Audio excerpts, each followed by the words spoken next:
Moriago della Battaglia, la 35enne Elisa Campeolo uccisa con una raffica di coltellate da un coetaneo mentre prendeva il sole in riva al Piave. Mistero sul movente del delitto, shock a Pieve di Soligo dove la ragazza gestiva un bar. L'assassinio si è costituito poco dopo alla caserma dei Carabinieri di Valdobbiadene. Nell'uomo e di Col San Martino in queste ore l'interrogatorio dei militari.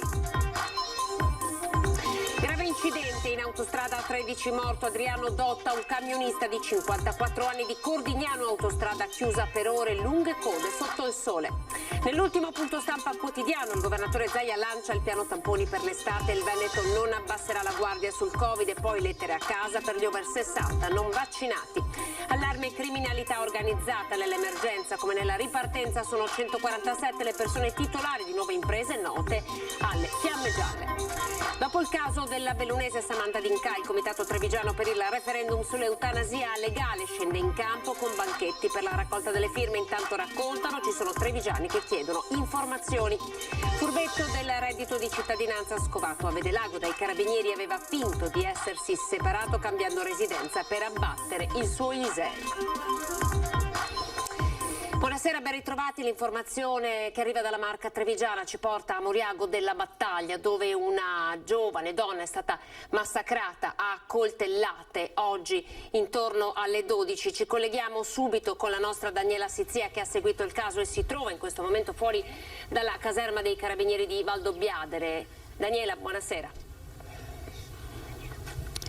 Buonasera Anna, buonasera ai telespettatori. Lo hai detto tu, io mi trovo a Valdobbiadene, a circa 15 km dal luogo della tragedia. Alle mie spalle c'è la caserma dei Carabinieri dove nel primo pomeriggio il presunto assassino Fabrizio Biscaro si è recato a bordo della sua Golf nera, è arrivato qua dai Carabinieri e si è costituito. E tuttora l'uomo si trova a 35 anni, di Col San Martino, si trova all'interno di questa caserma, è interrogato dagli investigatori, dagli inquirenti, dal pubblico ministero. Si sta cercando di capire perché di questa ferocia contro Elisa Campeol. Tutto ancora è molto da chiarire, sembra che Biscaro avesse problemi psichici, ma è tutto ovviamente da dire al condizionale, perché non si sa ancora molto e ci sono molte domande e che a cui gli investigatori dovranno dare una risposta, ma ripercorriamo quello che è accaduto in questo servizio. Sono le 12 quando si compie l'orrore. Sulla giovane Elisa Campeol, 35 anni appena compiuti, si sfoga una ferocia senza precedenti. Fendenti alle braccia, alle gambe, all'addome, coltellate mentre la giovane era distesa sul greto del Piave a prendere il sole. In pochi secondi il parco Isola dei Morti di Moriago della Battaglia diventa teatro di una tragedia. A dare l'allarme sarà un passante che vede la donna in condizioni disperate, chiama il 118. L'elicottero arriva sul posto, i sanitari cercano di rianimare Elisa che è ancora viva al loro arrivo, ma non c'è nulla da fare, spirerà poco dopo. E proprio mentre è in corso l'ultimo tentativo di salvarla, un coetaneo di Elisa di Col San Martino si presenta in caserma a Valdobbiadene per costituirsi. Il suo nome è Fabrizio Biscaro. Ancora ignoto il motivo del gesto che ha strappato la vita alla ragazza. Elisa, che gestiva un bar a Pieve di Soligo, in via Patti da alcuni anni insieme a mamma e papà. Sul posto i carabinieri del nucleo investigativo e della compagnia di Vittorio Veneto, oltre alla PM Gabriella Cama. Al momento non sarebbe emerso alcun tipo di rapporto tra i due, forse dunque la vittima non conosceva il suo aggressore. La donna avrebbe cercato disperatamente di difendersi. Da lui sul corpo numerose ferite da taglio, le più profonde all'addome e alla schiena. Sconvolta la comunità di Pieve di Soligo, con il sindaco Stefano Soldana corso al bar della famiglia non appena saputo della tragedia.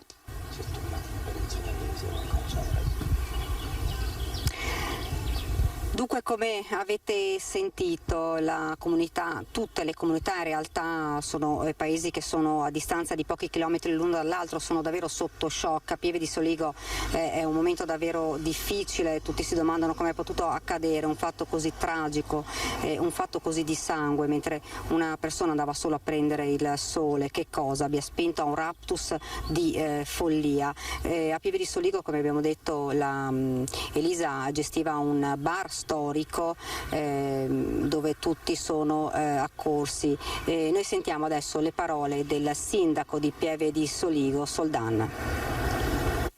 Sindaco, una notizia che ci lascia esterrefatti. Una notizia che ci lascia senza parole, sgomenti, e soprattutto una notizia che giunge inaspettata, ma come tutte le tragedie. Siamo vicini alla famiglia, ai coniugi Campeol che ho incontrato prima e ho portato tutto l'affetto e la vicinanza della nostra comunità. Ci consola il fatto che colui che ha commesso questo reato, il presunto omicida, si sia già costituito, quindi in qualche maniera non abbiamo una problematicità più complessa. Rimane la tragedia di una giovane vita interrotta per futili motivi. Elisa era molto conosciuta. Elisa aveva questo bar, che in parte era gestito anche dai genitori, siamo in una frazione di Pieve di Soligo, e era conosciuta nelle località e in paese. La persona che adesso si è costituita conosceva Elisa. Cosa si dice in paese? Ancora non abbiamo notizie in merito perché non conosciamo ancora l'identità della persona, non è stata resa nota. Credo che in questo momento ci sia solo la tristezza per questa notizia e per la giovane vita spezzata. Dunque, come vi ho detto, il presunto assassino si trova ancora qui in caserma, ormai a momenti dovrebbe essere trasferito nel carcere di Treviso. All'interno della caserma ci sono anche i genitori del ragazzo di 35 anni che, lo ricordiamo, ha colpito con più fendenti Elisa uccidendola. Per il momento qui da Valdobbiadene è tutto, se non hai domande dallo studio ti restituisco la linea. Grazie Daniela, grazie. Sul posto con Nicoletta Rizzetto, rimanete collegati così se vi saranno aggiornamenti saremo pronti a darli in diretta. Grazie Daniela, buon lavoro. Andiamo avanti, ancora cronaca in questa edizione del telegiornale. C'è stato un grave incidente in A13, morto un camionista di 54 anni, era di Cordignano. Maxi schianto tra camion in autostrada lungo la A13 tra i caselli di Boara Pisani e Monselice in direzione Padova. Il bilancio parla di una vittima, l'autista di uno dei 3 mezzi pesanti coinvolti. Si tratta di un camionista di 54 anni, Adriano Dotta, di Conegliano ma residente a Cordignano, nel Trevigiano. Lo scontro è avvenuto verso mezzogiorno e ha coinvolto un'auto e 3 tir in un tamponamento a catena. Tra le lamiere della cabina di uno dei camion è rimasto incastrato l'autista. Nonostante i tentativi di rianimazione del personale sanitario intervenuto sul posto, l'uomo è morto a causa delle gravi ferite riportate. Il tratto autostradale è rimasto chiuso per ore, con code anche di 10 km. Sul luogo dell'incidente sono intervenuti i vigili del fuoco giunti da Rovigo e da Este con 4 automezzi, tra cui un autogru e 7 operatori. I pompieri hanno messo in sicurezza i mezzi, illesi gli altri 3 conducenti dei mezzi coinvolti. Sul posto anche la autostrada di Rovigo, coordinata da Bologna. Siamo al Covid, nell'ultimo di 283 punti stampa quotidiani. Il governatore Zaia lancia il piano tamponi per l'estate e il Veneto promette non abbasserà la guardia. Noi non abbassiamo la guardia. E proprio ieri abbiamo approvato in giunta un piano di tamponi, ma non solo, feroce. È l'ultimo punto stampa quotidiano di Zaia, non un addio, piuttosto un arrivederci, sottolinea il governatore, ma la battaglia del Veneto contro il Covid è tutt'altro che finita, anzi.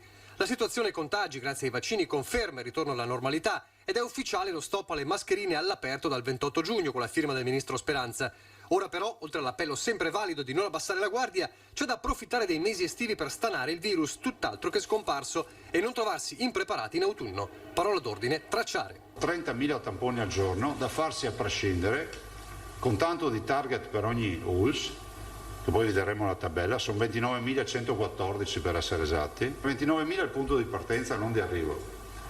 Alle ULS chiediamo di andare in spiaggia, di andare nelle sagre, di andare nelle aziende, di andare dove ci sono i supermercati, cioè facciano loro, ma a fine giornata ci devono portare i tamponi. Potenziata anche la sequenziazione del virus con l'istituto zooprofilattico che diventa centro regionale. La novità è che la procedura sarà attuata anche dalle ULS, le prime Venezia, Treviso, Vicenza e Verona. L'arma principale resta il vaccino e la sacca di resistenza degli over 60 va affrontata di petto, anche con le lettere. Ultima chiamata diretta. Facciamo un trattamento personalizzato, un abito sartoriale a chi ancora non si è fatto vivo. Dopodiché noi non sappiamo più cosa fare perché dobbiamo passare benedizioni e altre robe, noi ci fermiamo qui, scriviamo a casa. Il futuro intanto è anche quello di una ripresa economica attesa dopo il disastro Covid. Sul recovery plan italiano, approvato ieri dalla Commissione europea, resta la prudenza di Zaia. La progettualità macro che conosciamo è una progettualità che non taglia fuori i territori. La declinazione su come far arrivare i soldi è un'altra roba. Dico semplicemente fate in modo di non perdervi per strada.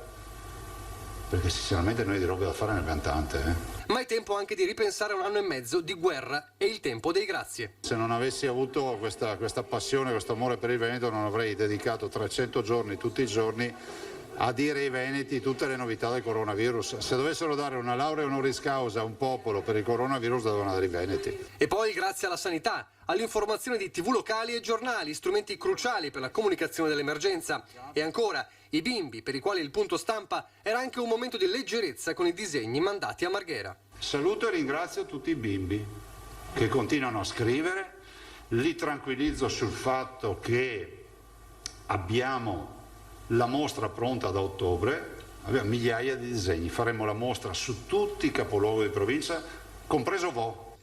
Uno dei simboli del rapporto con i bimbi in questi mesi è stato quello dei pulcini che lo scorso anno in piena pandemia furono donati al governatore. La promessa di allora è stata mantenuta. I pulcini sono diventati adulti e dall'Istituto Enologico di Conegliano sono arrivate le uova di quegli animali. Abbiamo iniziato con la vita e richiudiamo con la vita. Allarme criminalità organizzata nell'emergenza così come nella ripartenza. Sono 147 le persone titolari di nuove imprese note alla direzione distrettuale antimafia. Questo è il bilancio della Guardia di Finanza. In provincia di Treviso ne sono state avviate dall'inizio del lockdown circa 5.000. Bene, all'interno dei soggetti che sono amministratori, soci o comunque hanno degli incarichi in queste imprese, in queste attività economiche, ci siamo accorti che ci sono 147 persone che comunque sono gravate da precedenti di polizia per reati gravi, reati di competenza della direzione distrettuale antimafia. Non è un semplice numero ma un vero e proprio fenomeno quello che ha interessato la Marca nei mesi della pandemia e che ha visto la Guardia di Finanza in prima linea contro il rischio di infiltrazioni della criminalità organizzata, ombra che cerca di allungarsi anche nella fase a tratti caotica della ripartenza. Il monitoraggio per questo è serrato. Cercare di intervenire prima che l'infiltrazione si verifichi. Ma figlio dei tempi è anche il filone operativo che riguarda i furbetti dei contributi a fondo perduto, leggi anche indennità causa Covid o reddito di cittadinanza. 41 le persone segnalate per un totale indebito di quasi 4 milioni di euro. È in corso un monitoraggio abbastanza ampio su tutti i percettori di reddito di cittadinanza della provincia di Treviso. L'attività non è conclusa. Come non è conclusa la lotta ai DP contraffatti o non sicuri. Dal marzo 2020 a oggi oltre 1 milione le mascherine sequestrate nella Marca, migliaia i litri di gel non a norma. In determinati punti chiave, in determinati snodi autostradali, effettuando tutta una serie di controlli. C'è poi l'attività ordinaria nel 2020, 75 gli evasori totali beccati, 340 i lavoratori in nero o irregolari, 228 le persone denunciate per reati fiscali. Questo è il punto nei 247 anni di fondazione del Corpo. Di certo l'ultimo, contrassegnato dal Covid, è stato tra i più difficili. Un impegno straordinario che ha coinvolto non solo gli operatori ma anche le famiglie, ed è qui davanti al prefetto che il colonnello De Giacomo si commuove. Che ci sostengono nel nostro agire quotidiano e che spesso sacrifichiamo nel nome di un bene pubblico superiore. Preso un altro furbetto del reddito di cittadinanza, l'operazione dei carabinieri di Vedelago. Per beneficiare del reddito di cittadinanza lo Stato ha fissato poche semplici regole. È necessario avere un ISEE inferiore ai 9.360 euro, un patrimonio immobiliare diverso dalla casa di abitazione non superiore ai 30.000 euro e un reddito familiare inferiore ai 6.000 euro. E così un 25enne di Vedelago, per aggirare l'INPS e ottenere questo sostegno, ha simulato la scissione del suo nucleo familiare richiedendo la variazione della residenza. La finta separazione della compagna ha evidentemente fatto crollare regolare Elise e la sua situazione patrimoniale. È stato grazie all'indagine dei carabinieri della stazione di Vedelago, che hanno operato in collaborazione con gli uffici dell'INPS, che l'uomo è stato scoperto e denunciato. Dai primi accertamenti che sono stati svolti appunto dai carabinieri di Vedelago con gli uffici INPS territorialmente competenti, pare che la somma si aggirasse attorno ai 7.500 euro, proventi raccolti nel corso di un paio di anni appunto di erogazioni. Dovrà rispondere ora di violazione delle disposizioni in materia di reddito di cittadinanza e al contempo restituire all'istituto previdenziale i 7.500 euro finora percepiti. Le erogazioni sono state revocate dall'INPS. In un periodo difficile come è stato quello che abbiamo appena trascorso appunto per la pandemia, era assolutamente doveroso un impegno da parte nostra in collaborazione con gli uffici INPS affinché proprio questi sostegni economici andassero veramente a chi ne ha bisogno. C'è poi la partita collegata alle risorse del Recovery Plan, che va monitorata con attenzione da qui ai prossimi anni. Le parole sono del prefetto.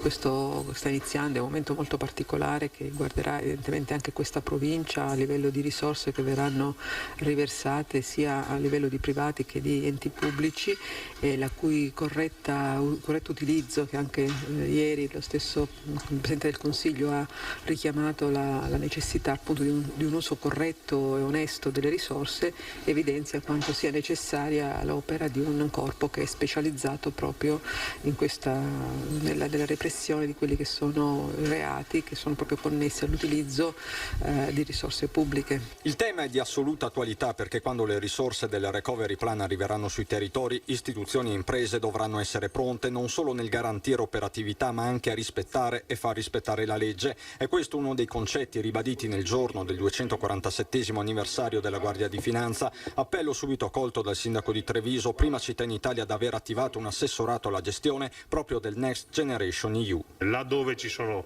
risorse economiche è probabile che arrivino ad bussare anche alle porte dei municipi appunto queste realtà malavitose, quindi è fondamentale rafforzare la sinergia tra amministrazioni comunali e Guardia di Finanza e forze dell'ordine in generale, proprio per evitare che ci siano questo tipo di filtrazioni e per consentire che questi soldi possano essere davvero investiti nel migliore dei modi a sostegno dell'economia territoriale.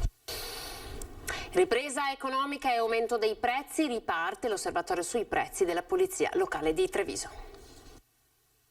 Noi come agenti anche di polizia giudiziaria entriamo nei supermercati in borghese e controlliamo i prezzi. Si potrebbero anche chiamare guardiani dei prezzi, agenti di polizia locale in borghese che da oggi per almeno 2 mesi entreranno in 17 punti vendita, supermercati e ipermercati di Treviso con un paniere di 40 prodotti per confrontare il prezzo di vendita al chilo. Sotto la lente di ingrandimento della polizia locale prodotti di uso comune come pasta, pane, latte, riso, zucchero, caffè, acqua, ma anche prodotti di cui il Covid ha incrementato il consumo come disinfettanti, candeggine e mascherine. Molti cittadini avevano chiamato in comando per segnalare l'aumento dei prezzi.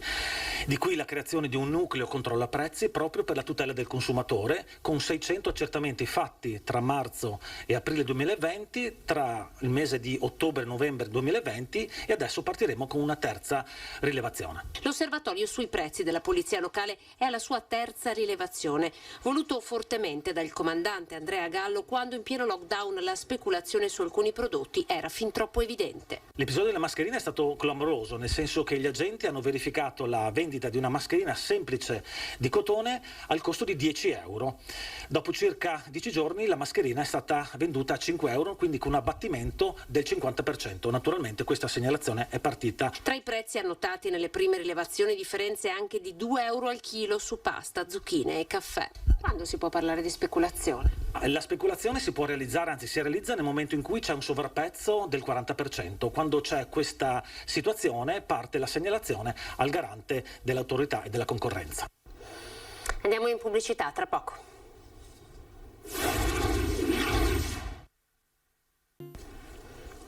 Ben ritrovati, buonasera. Dopo l'ennesimo caso, quello di Samantha D'Inca in Veneto, il comitato trevigiano per il referendum per l'eutanasia legale scende in campo. Si parte con i banchetti per raccogliere le firme. Intanto il portavoce del comitato racconta: ci sono trevigiani che chiedono informazioni sul suicidio assistito.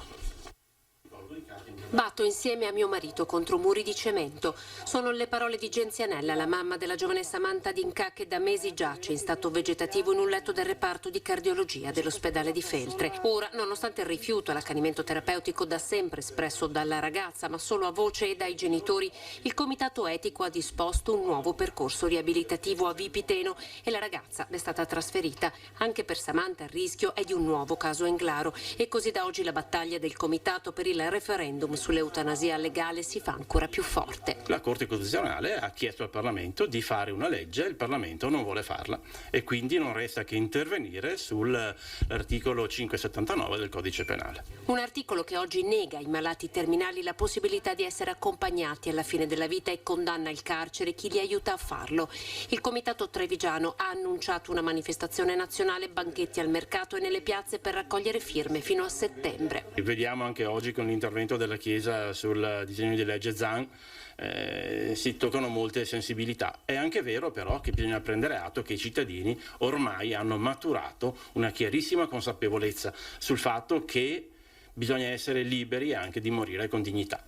Del resto l'eutanasia di fatto, quella passiva, è già una pratica consolidata, per questo noi diciamo la eutanasia legale, perché quella illegale c'è già. Ed anche a Treviso stanno arrivando richieste di informazioni proprio in questa direzione. Ci sono parecchie persone che chiedono informazioni sul percorso che si può fare per arrivare a una conclusione della vita dignitosa.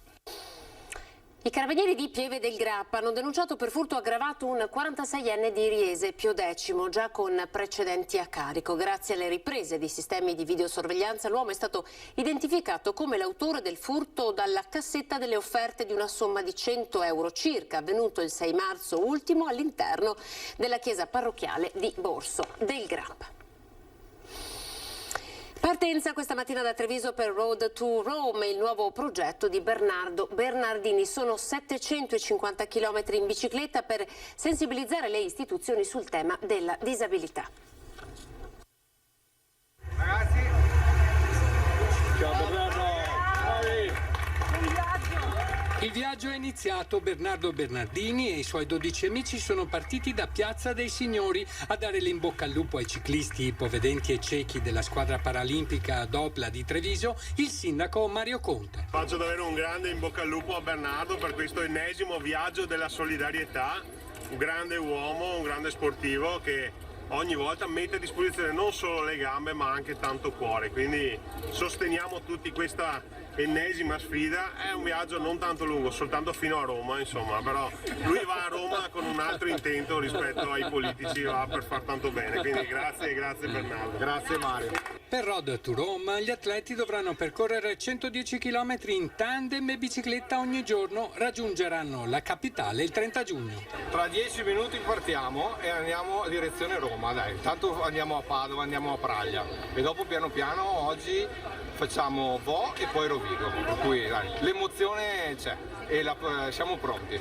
Questa esperienza vuole essere la dimostrazione di come nella vita si possono raggiungere degli obiettivi che si pensano irrealizzabili nonostante la disabilità, con lo scopo di attivare un processo di consapevolezza che porti all'accettazione non commiserevole dell'invalido e alla sua valorizzazione in quanto uomo, oltre che favorire lo sviluppo di relazioni di profonda amicizia tra atleti normodotati e disabili.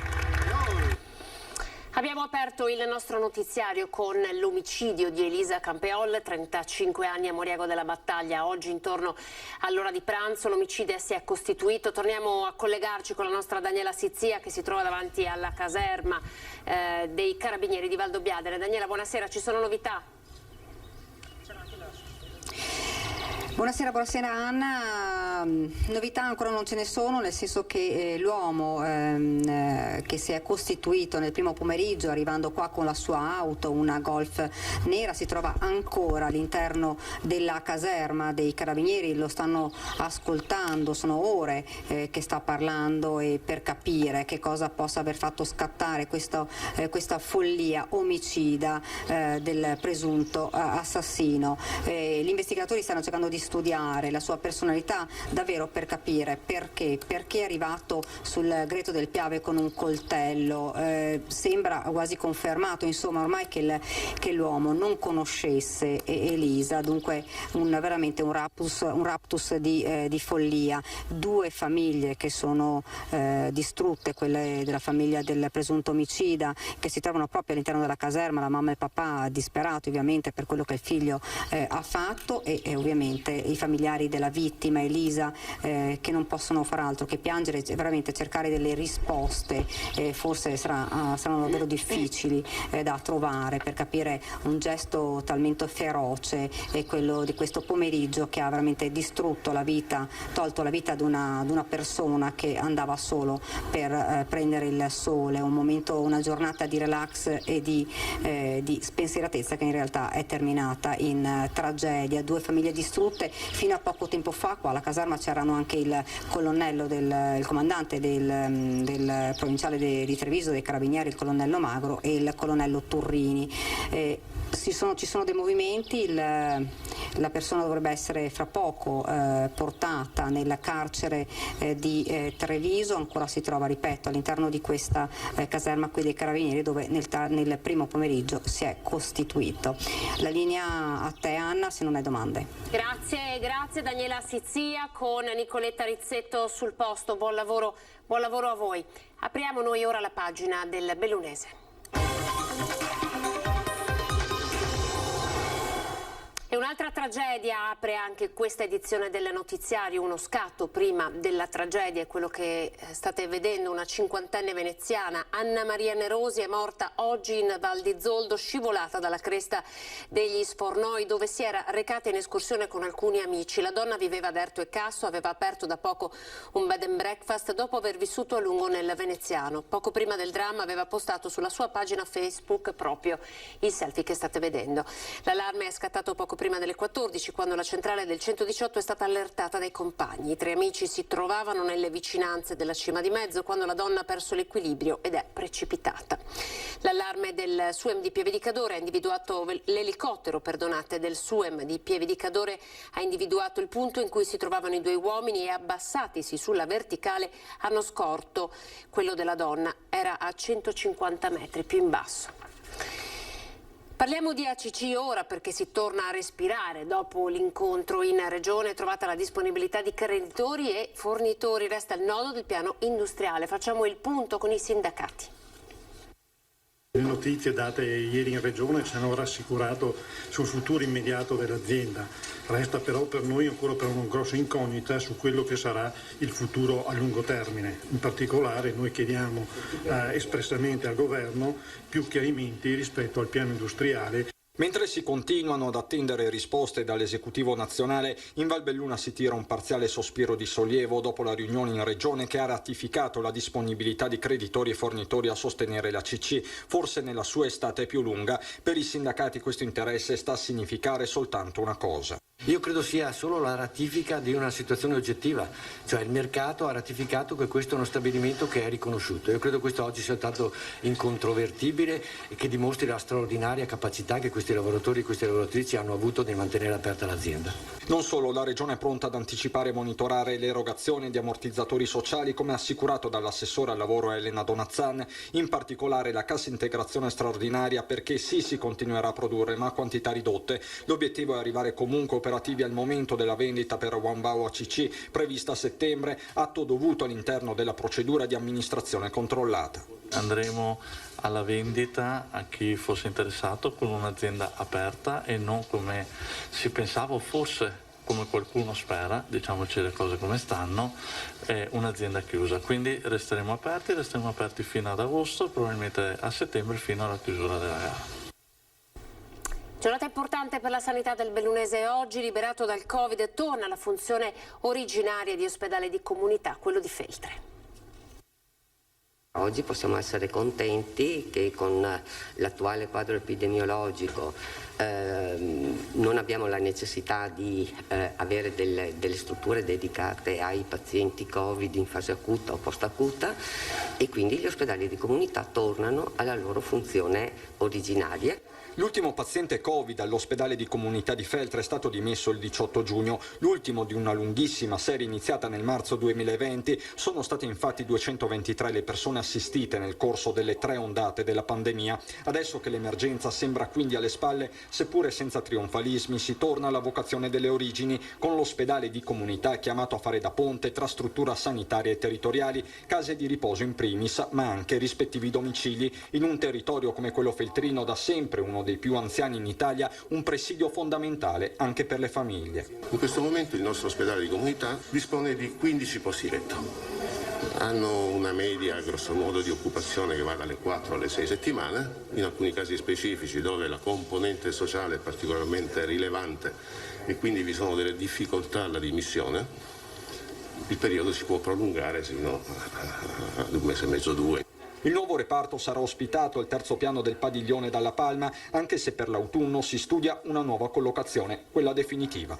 Stiamo completando dei lavori al quarto piano, probabilmente per l'autunno dovranno essere completati. Questo era per noi l'ultimo servizio, grazie per essere stati in nostra compagnia. Siamo ora alle previsioni del tempo, arrivederci.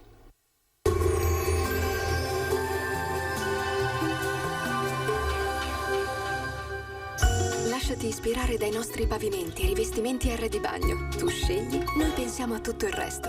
Meneghel, Aroncade, Treviso. Bentrovati al meteo. Si mantiene stabile la pressione atmosferica, dunque ci attende un'altra giornata di fatto all'insegna del bel tempo e di un clima decisamente caldo.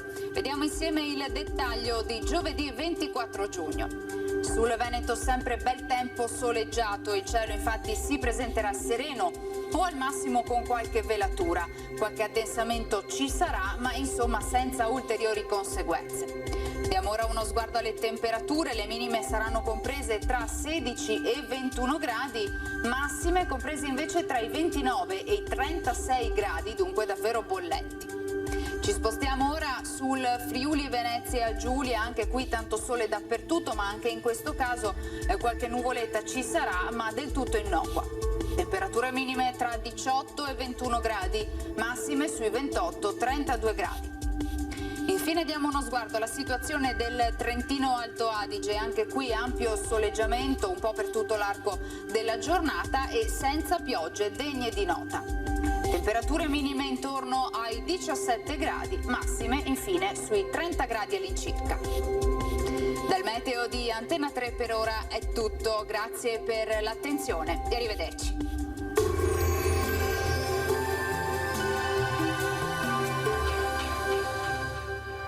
Lasciati ispirare dai nostri pavimenti e rivestimenti R di bagno. Tu scegli, noi pensiamo a tutto il resto. Meneghel, Aroncade, Treviso.